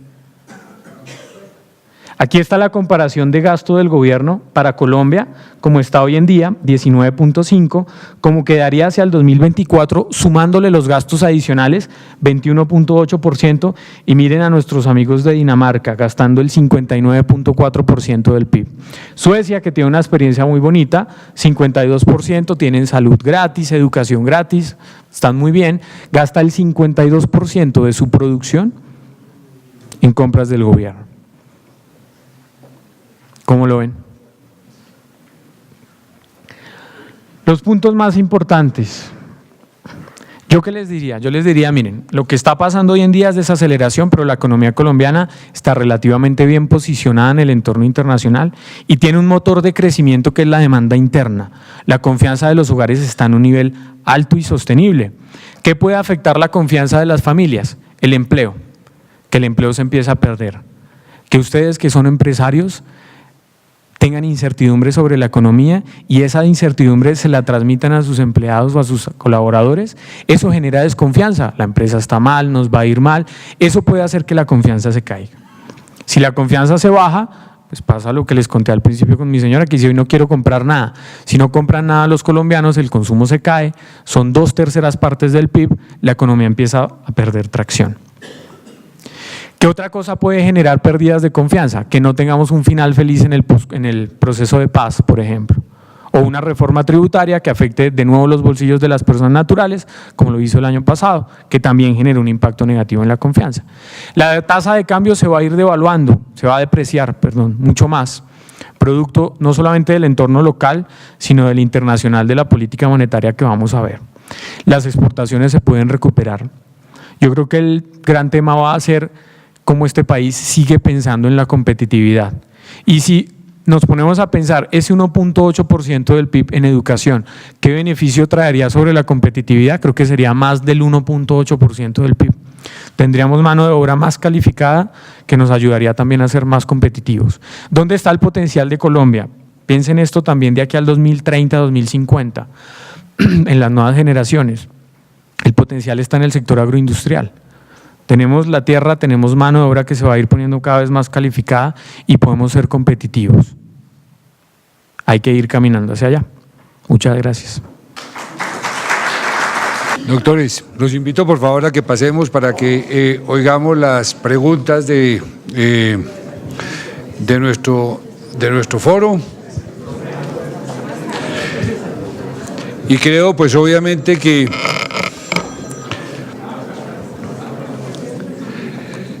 quedamos entre convencidos y preocupados, y entre convencidos de que sí se necesita la reforma tributaria, pero preocupados. Yo creo que les haría para empezar la siguiente pregunta, y es, el empresariado tiene un papel relevante, el empresariado es jalonador de la economía. El petróleo pues claramente está quitando ingresos. Uno pensaría siempre, los gobiernos deben disminuir los gastos, pero ustedes nos acaban de mostrar que es difícil disminuir los gastos. Inclusive creo que hay una parte jurídica que influye también en los gastos, en los costos que hay que hacer. Entonces la primera pregunta es, ¿qué papel debemos desempeñar el empresariado hacia el crecimiento de nuestras propias empresas, hacia la sostenibilidad del país también, para que tengamos un país responsable, socialmente sostenible y en un futuro que sea próspero? ¿Qué debemos hacer ahora respecto a nuestras propias empresas para que sean sostenibles y qué debemos hacer respecto al país? No sé cuál de los dos. Doctor Miguel. Muchas gracias. Yo creo que el empresariado debe, es mi opinión, exigirle al gobierno que sea un gobierno eficiente, que sea un gobierno que gaste en lo que toca, que sea un gobierno que ponga los impuestos que debe, que sea un gobierno que le deje espacio al sector privado para realizar su actividad económica y tratar de ser lo más eficientes posibles dentro del espacio que deje el gobierno. Lo que yo creo que no debe hacer el empresariado es permitir que le pongan los impuestos que no toca y evadir las obligaciones que tiene si puede cumplir con lo que le toca. Esa es mi opinión. Debe también prepararse para competir, debe exigir claridad y permanencia de las reglas del juego, debe exigir calidad en el gasto, eficiencia en el gasto, en el gasto público, y debe exigir también que se respete las normas de competencia, que los mercados de factores sean cada vez más eficientes, que las instituciones sean cada vez mejores, que se gaste en la infraestructura que toca, que se reduzca la corrupción, que la tributación posiblemente se recargue menos en las empresas y más en las personas, y que se adopten los impuestos menos distorsivos posibles. Creo que el tema está en exigirle al gobierno que gaste bien lo que recauda, que el recaudo se incline un poco más a las personas naturales y no tanto a las empresas, porque las empresas son el motor de riqueza de una sociedad, de generación de empleo, de formalidad, de innovación. Y en el punto de la innovación, yo creo que el compromiso que debemos tener pues los empresarios de aquí en el mediano plazo es invertir en innovación para que el crecimiento sea sostenible. La gran ventaja de un sistema capitalista, a diferencia del vecino que tenemos a la derecha en el país, es la competencia que se permite, que es muy sana y que genera innovación y desarrollo de nuevas cosas, nuevos productos, nuevas tecnologías y crecimiento sostenible. Si podemos nosotros invertir de nuestros recursos, de nuestra producción, a desarrollar nuevas cosas, a ser más competitivos, eso nos va a ayudar sosteniblemente en el tiempo. ¿Qué otra cosa puedo decir yo? Hay que seguir promoviendo que este país sea formal. ¿Cómo logramos que sea formal? Miren, ustedes no me lo van a creer, pero cuando Carlos Raúl llegó a Bancolombia y empezó a hablar de la banca más humana, muchas personas no creían ese cuento de la banca más humana. Pero hoy en día todo el mundo siente eso de corazón. Si uno empieza a decirle a sus colaboradores en una empresa que hay que ser formales siempre, eso tiene unos beneficios muy grandes. Primero, porque el gobierno logra recaudar impuestos, hace que menos gente va a impuestos, entonces el gobierno logra tener un mejor recaudo, controla mejor sus finanzas y puede gastar mejor. Y segundo, porque esa formalidad le da mejores condiciones a los hogares para que puedan costearse sus estudios universitarios, para que puedan costear los de sus hijos, y no hay mejor inversión en un país que la educación. Yo les dejaría simplemente eso: trabajemos por la formalidad, trabajemos por exigirle al gobierno, también por nuestro compromiso de trabajar responsable y sosteniblemente en el tiempo. Esa es la invitación que siempre hacemos. Al sector constructor, por ejemplo, los invitamos a crecer siempre de manera sostenible, evitando que se formen burbujas en el mercado hipotecario. Porque es que el costo de una burbuja no es solamente para el constructor, no es solamente para el banco, es para toda la sociedad. Si los empresarios nos ponemos con la camiseta de trabajar por la formalidad, la innovación, la inversión en educación, en infraestructura y en tecnología, eso genera impactos sobre toda la sociedad y se traducen después en mejores situaciones económicas para los mismos empresarios. Quiero que sea más una mesa redonda. Gracias. Quiero que sea más una mesa redonda, por lo tanto, mi moderación consiste más en abrirles el espacio a ustedes, que me parece importante. Creo que hay demasiadas preguntas para hacer. Quisiera sus reflexiones alrededor de dos inquietudes particulares sobre el tema que ustedes muy bien han expuesto. La primera, escuchando al presidente de la República y al ministro de Hacienda, ellos plantean que el concepto de rico en este país empieza con un patrimonio de 1.000 millones de pesos y que los que tributarían alrededor, según la reforma tributaria propuesta, serían más o menos unas 50.000 personas en el país. Esto le da a uno la idea de que hay un problema muy grande en la distribución del ingreso per cápita en este país y que la perspectiva de mejorar y de equilibrar ese problema de ingreso per cápita muy mal distribuido históricamente en este país, pues como que da la idea que no tiende a mejorar.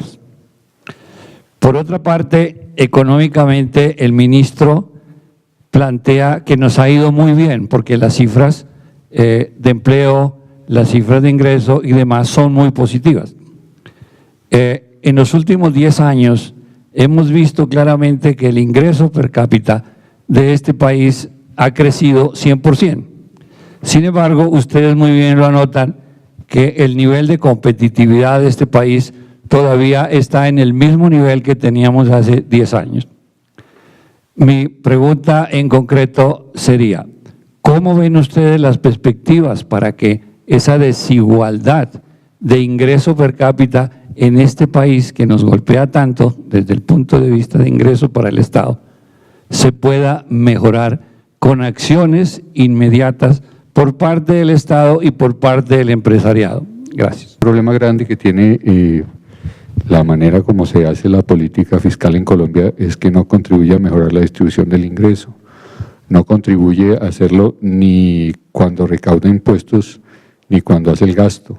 El gasto está mal focalizado y la estructura tributaria no es progresiva. Eso se debe parcialmente a que está muy recargada en las empresas, por una parte, y por otra parte a que tiene el impuesto de renta demasiadas exenciones y eso no permite que se grave adecuadamente y que haya que no se respeten los criterios de equidad vertical y horizontal en la tributación. Entonces creo que gran parte del problema de la inequidad o de la mala distribución del ingreso en Colombia pasa por reformar la estructura tributaria y focalizar mejor el gasto. El gasto público en Colombia es regresivo porque está mal focalizado, no beneficia a las personas más pobres y vulnerables. Me parece que en ese sentido este gobierno está tratando de hacer un esfuerzo grande para mejorar la focalización del gasto público. Ojalá lo logre. Otra cosa que es muy importante para mejorar la equidad es, como sugería Alexander, disminuir la informalidad, porque la informalidad no permite que los empleados informales y los pequeños empresarios informales paguen impuestos, accedan al crédito o puedan mejorar su productividad para operar dentro de la formalidad. Y al contrario, estando en la informalidad requiere una gran cantidad de subsidios y eso hace que el costo fiscal de la informalidad sea muy grande. Entonces, me parece que en el mediano plazo una manera de luchar contra la inequidad es también luchar contra la informalidad, tratar de mejorar la productividad de las pequeñas empresas y de los trabajadores informales para que puedan generar suficientes ganancias, pagar salarios formales y tributar en la medida de que lo permitan sus ingresos formales. Creo que esas son medidas que pueden ayudar en ese sentido.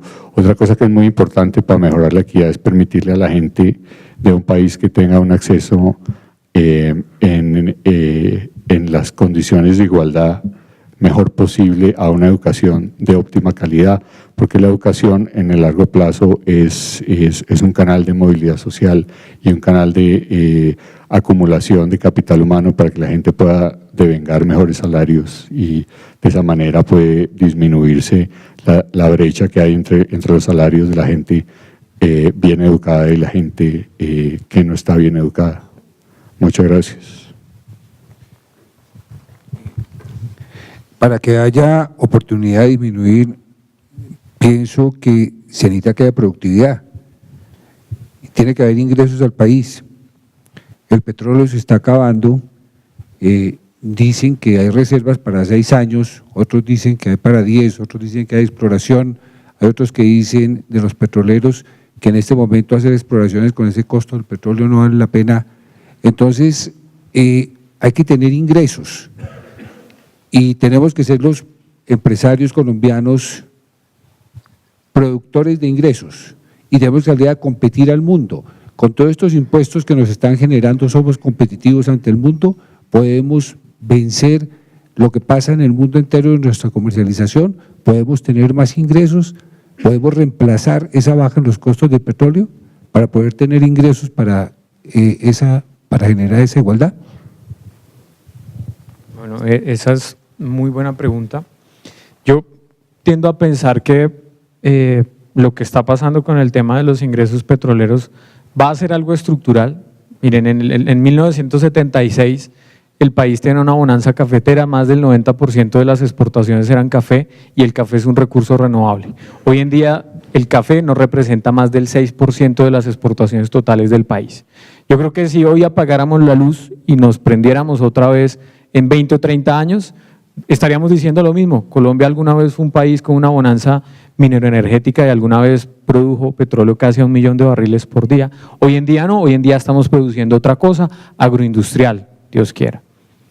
Creo que la fuente principal de sustitución de esos menores ingresos que se van a dar por el petróleo va a ser recaudo tributario. Y ahí tenemos que atacarlo por varios frentes. El gobierno, su compromiso de reducir la informalidad para que se reduzca la evasión y la elusión y para que tenga un mayor recaudo eficiente. Los empresarios generando empleo, buscando nuevos proyectos en el exterior, vendiéndole al mundo ideas colombianas, con mucha fuerza y mucha creatividad, invirtiendo en educación. Si invertimos en educación está la base de todo. Logramos tener gente más productiva en las empresas, que generen nuevas ideas, seamos más competitivos. Y creo que esa inversión en educación que puede hacer el gobierno de aquí en adelante nos va a ayudar a mitigar el impacto sobre la competitividad que tenemos hoy en día de estos mayores impuestos sobre el sector real o manufacturero en el país. Si somos menos competitivos, esta reforma tributaria nos va a presionar más para poderle exportar al mundo, pero creo que dentro de las alternativas que tiene el gobierno para buscar esos 12.5 billones que se necesitan para el próximo año y para el 2018, esta es una de las alternativas más rápidas y más posibles de hacer. Ya el gobierno dice, vamos a hablar de una reforma estructural, vamos a intentar cambiar este sistema para que las empresas no queden con tantos impuestos encima, porque son los generadores de riqueza, que sean más los hogares. Y eso va a tender a ser de esa manera. Pero hay que presionar un poco y buscar soluciones. Por ahora, esta es la alternativa. Y la competitividad no puede estar, y perdónenme que les diga esto, la competitividad no puede estar sobre la tasa de cambio. Todos le pedimos al Banco de la República que deprecie más el tipo de cambio, que compre más dólares para que la tasa de cambio se deprecie. Pero si uno se pone la mano en el corazón y ve que el mundo está con un crecimiento económico bajo, que en Europa esa deflación que hay va a llevar a que los precios manufactureros caigan y sean mucho más competitivos contra nosotros, pues la respuesta no va a estar en el tipo de cambio, va a estar en lo que hacemos nosotros para ser más competitivos desde acá, desde lo que producimos. El tema que usted mencionó del gasto público que no se puede tocar, voy a decir la palabra porque es constitucionalmente, yo creo que hay un tema que nos falta manejar. Como en cualquier país que tiene problemas, igual que una empresa, también modifica su gestión administrativa, funcional y gerencial. Y yo creo que nosotros estamos en mora de que entender que el país cambió, que su geografía es otra, y vamos a tener que eliminar consejos de pueblos que ya no existen, que son barrios, y ahí tenemos que trabajar, porque si dejamos el futuro del país en las mismas manos de lo que se administran, y eso sin tocar el tema de corrupción, pues esto no tiene perspectiva económica. Creo que también tenemos que ser muy claros en que la administración de lo público va a tener que tener reformas. Entonces mi invitación también es a que la reforma estructural fiscal pues la construyamos entre todos, pero la política también. O sea, no podemos seguir siendo gerenciados por los mismos, con los mismos conceptos, para administrar lo mismo un país que no tiene nada que ver con el país que era hace 40 años. Entonces yo diría que también tenemos que pensar un poco en esa reflexión, porque no podemos partir de mejorar el país cuando el gasto público dizque constitucionalmente o legalmente no lo podemos tocar. La inequidad que está pasando también es eso, unos pocos ganando jurgos, como ya lo vemos, justicia, senados, cámaras, con unos ingresos totalmente locos, y no estamos de acuerdo que nos administren ellos. Entonces yo creo que esa conciencia también hay que tenerlo en estos temas y no será difícil. Lo pongo es como tema de reflexión también. Cuando ustedes hablan del crecimiento del sector de la construcción, los dos hicieron énfasis en la vivienda. No sé si está incluido, si ustedes están incluido o está incluido la inversión en infraestructura vial, que me parece un impacto muy grande y que el gobierno le está apostando justamente a mejorar el empleo con eso y a mejorar la competitividad de las empresas. Ninguno de los dos mencionó eso. Quisiera saber cuál es la contribución de esto en el escenario económico. Gracias. En los resultados del último trimestre y probablemente la última parte de este año, el crecimiento de la economía colombiana va a estar más, va a descansar en una mayor proporción, es en la construcción de obras civiles, sobre todo en la ejecución de los presupuestos de regalías en los gobiernos regionales y locales.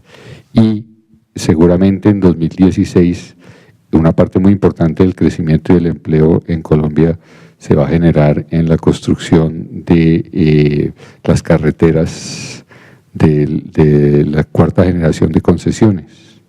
Entonces sí es muy importante y sí está ahí y sí está contribuyendo, y seguramente si se logran los cierres financieros de las concesiones que se han otorgado este año, el año entrante, y se comienza a construir hacia finales del año entrante y comienzos de 2016, eso le va a pegar un estartazo grande a la economía, que el Ministerio de Hacienda calcula más o menos en 1.5% del PIB por año mientras se construye, y en 1% permanente cuando se acabe la construcción de esas obras. Solo una anotación muy pequeña. En la Cámara de Infraestructura tenemos un monitoreo de esto, y hay unos recursos que se llaman recursos plan, que no son los del 4G, sino que son de las regalías.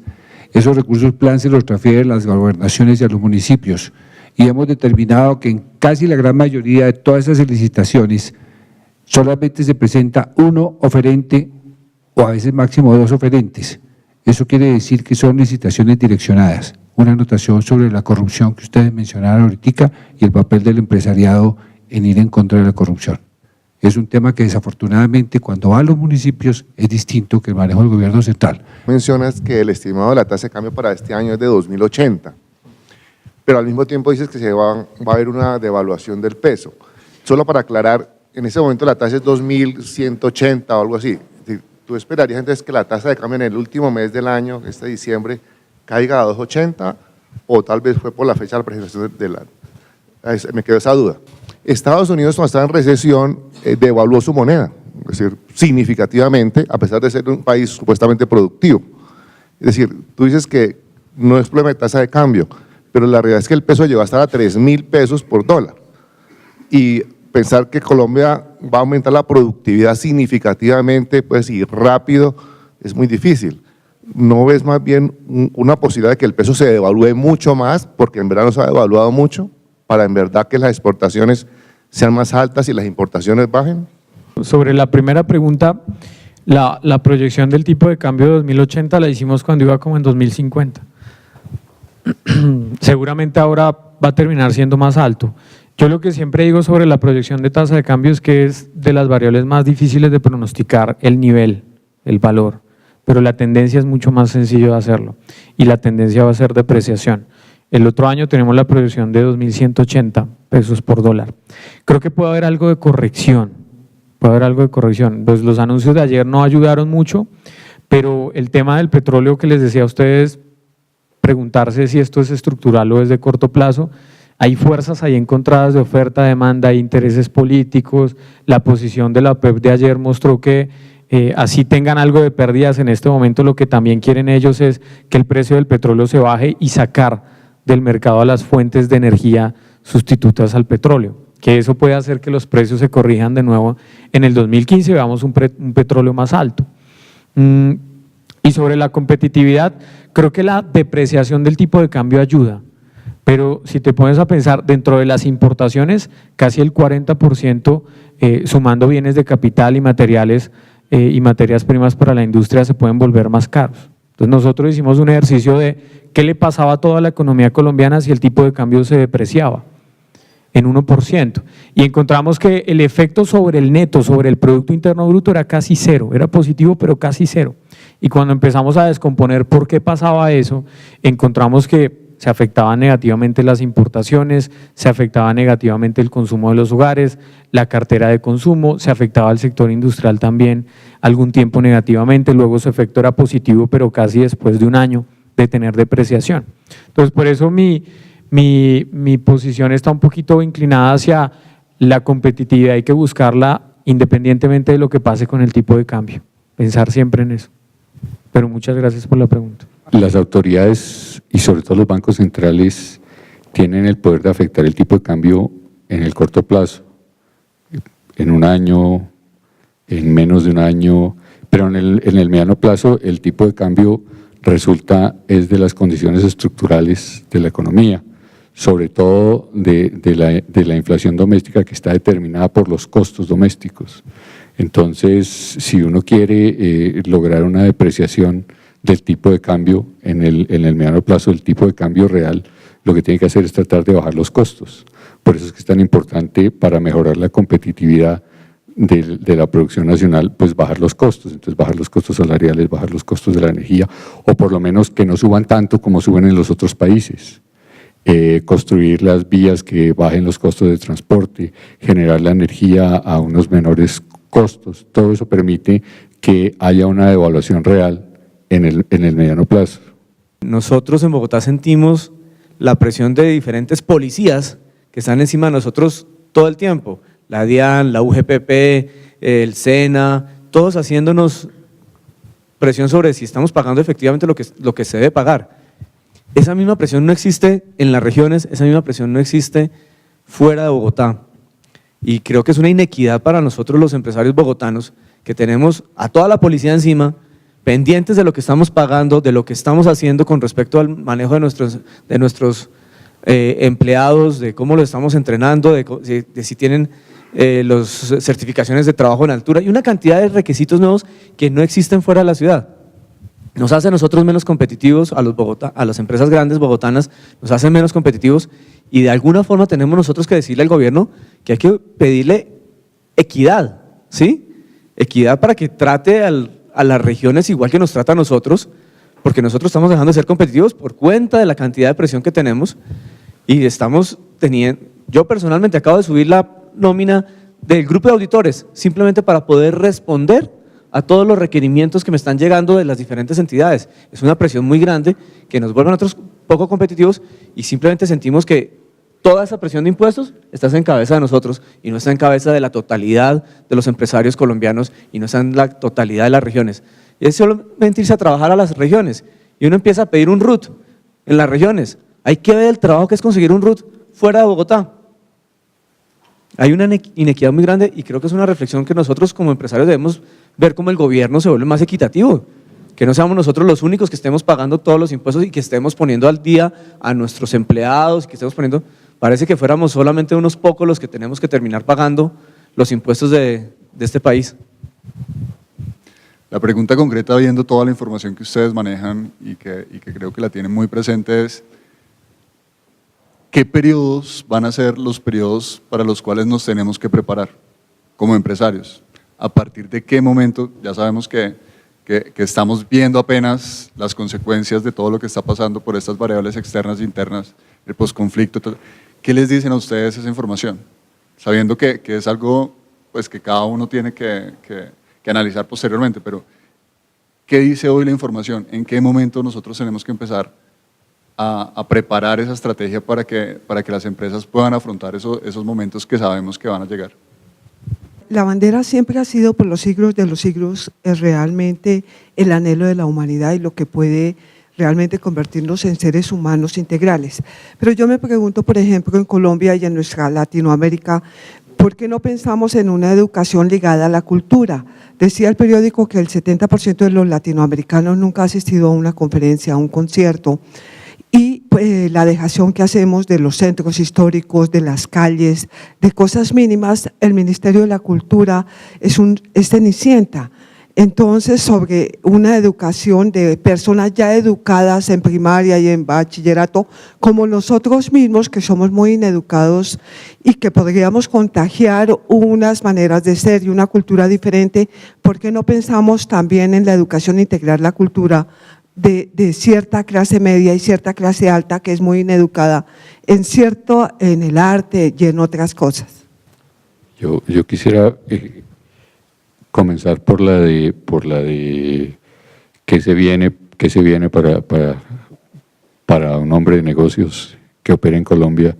Yo creo que es inevitable que en el mediano plazo la financiación resulte un poco más costosa. Creo que hay que prepararse para que la financiación vaya a ser más costosa. Me parece que la razón es que en algún momento el exceso de liquidez que está generando o que generó en el pasado los Estados Unidos se va a secar en los mercados internacionales. Eso va a cambiar la percepción de riesgo, eso va a hacer subir el riesgo emergente, y los bancos centrales, para evitar una fuga de capitales muy grande en el mundo emergente, van a tener que subir sus tasas de interés, por lo menos hacia las tasas neutrales. Eso puede verse parcialmente compensado por la necesidad que tiene el Banco Central de Japón y el Banco Central Europeo de seguir haciendo una política monetaria muy expansiva. Pero creo que como nosotros estamos en la órbita del dólar, y como a nosotros lo que nos afecta más directamente es lo que pasa en los Estados Unidos, yo creo que ese encarecimiento de la financiación para nosotros es inevitable. Me parece también que en el mediano plazo no quisiera, pero de pronto puede haber una carga tributaria mayor. La ventaja que me parece que puede tener la producción de bienes y de servicios en Colombia es que probablemente, como consecuencia de las mayores obras de infraestructura, como consecuencia de el empeño que tiene el gobierno de mejorar el gasto en investigación y desarrollo, de mejorar la innovación en el país, la competitividad de la producción nacional en el mediano plazo va a mejorar por ese lado. Y en el corto plazo seguramente la tasa de cambio va a brindar un estímulo adicional. La recuperación de los Estados Unidos, la afirmación de la actividad económica ya también va a representar una mayor demanda para los bienes transables de Colombia. Eso es lo que yo veo por ese lado. Yo sobre el punto que dice Miguel, tiendo a pensar que esto es como cuando uno estaba en la universidad, que estudiaba para el examen, llegaba al examen intentando saber todo lo posible, y en el examen le preguntaban todo lo que no se había visto en el curso. Y creo que así es la vida. Uno intenta prepararse para lo que pueda venir, pero siempre hay cosas que uno no logra predecir. Lo que uno logra predecir es, por ejemplo, 2015, subida de tasas de interés en Estados Unidos, depreciación del tipo de cambio en Colombia y costo del crédito un poco más alto, sobre todo créditos de largo plazo, vivienda y consumo, financiación más costosa. 2016, efecto de lo que está pasando en el precio del petróleo sobre las finanzas públicas, posibilidad de nueva reforma tributaria y más carga sobre las empresas y sobre los hogares en Colombia. Y en el mediano plazo, yo creo que para lo que tenemos que prepararnos es posconflicto, lo que pueda venir en adelante. Si eso termina, pues bien, que esperamos todos pase así. Creo que hay que esperar pues más carga tributaria, gasto y el compromiso también de todos de hacer que esto sea sostenible en el tiempo. Creo que Colombia tiene posibilidad de crecer sosteniblemente en los próximos 10 años, creo que la tiene. ¿Que hay riesgos? Sí. ¿Que hay choques como cisnes negros que uno no puede predecir? Totalmente. Pero si todos hacemos como lo que nos corresponde responsablemente y socialmente responsable, pues vamos a hacer que sea mucho más fácil ir navegando las aguas que se vienen en adelante. ¿Los riesgos dónde están? La dependencia de Colombia sobre el petróleo, el crecimiento del mercado inmobiliario, hacerlo sostenible, la formalización de la economía, la educación, todas esas cosas, pero va a ser muy difícil. muy difícil siempre ver el futuro. Y sobre las otras dos preguntas, la equidad y la parte de la Yo creo que el anhelo de que a todo el mundo se le trate igual, pues es un anhelo legítimo y hay que reclamarle al Estado para que las normas, las leyes, los compromisos se cumplan en todo el territorio nacional. De eso se trata la vida en sociedad, de eso se trata el papel del Estado, de que todo el mundo reciba el mismo trato y cumpla las normas en cualquier lugar del territorio nacional. Creo que es una aspiración legítima y no podría estar en ninguna manera en desacuerdo con eso. Es un deber de los funcionarios públicos. Entiendo que eso es difícil, pero pues esa es la obligación del Estado. Yo me quedo con una frase que vi hace unos días en Facebook que decía: la equidad no se decreta, la equidad se construye. Y Colombia tiene la 7ª peor distribución del ingreso a nivel mundial. Estamos por fuera del promedio de la región. Y creo que el tema es compromiso del gobierno en hacer unos recaudos de impuestos de ricos, entre comillas, distribuirlo a los pobres de manera eficiente. Aporta el sector privado, aportan los bancos también, con iniciativa de financiamiento de educación. Y lo junto un poquito con la educación y la cultura, que era la tercera pregunta. Creo que eso es un tema fundamental, pero hay que atacarlo por varios frentes. Una familia de ingreso medio bajo tiene tantas preocupaciones por estar buscando el ingreso para pagar la vivienda, por el arriendo, por la educación, que no le queda tiempo de pensar en cultura. Entonces hay que buscar cómo les ayudamos a esas familias con educación, lo que siempre decimos, para que tengan un ingreso más alto y tengan posibilidad de hacer otras cosas distintas. La cultura siempre va a ser muy valiosa y eso le hace falta a este país. Muchísimas gracias. Muy amables. Mil gracias a todos, muy amables.